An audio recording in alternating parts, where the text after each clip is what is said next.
Hi guys, for this video is mag-repair tayo ng Infinix Zero 5G. So let's see guys, so yun nga pala yung papalit natin LCD na bago. So LCD replacement nga pala yun guys. And yun nga, babaklasin natin yung mga tornilyo. And alisin na natin yung sirang LCD. Yan, babaklas ko na yun guys. So bali ang kwan nga pala sa mga Infinix is masyadong madikit yung sa battery niya, kaya ginagamitan ko siya ng isopropyl guys. Mas madaling magbaklas talaga. So yan, inalis na natin.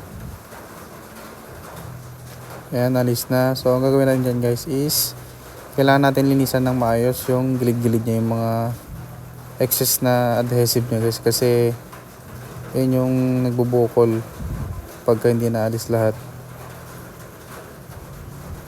Yan, kailangan malinis siya. Ayan, nakikita nyo yan. Bali, nilagay ko na yung LCD na bago. Then, tinest ko yung touch niya. Okay siya guys. Goods. So, yun nga guys. Kinabit ko na yan. Then, nilagay ko na yung mga tornilyo. Ayan. Saglit na lang yan guys. So, nilagay ko na ng adhesive. Then, kinabit ko na yung back cover. Then, nilagay ko na yung lastiko. So, yun lang guys. Thanks for watching.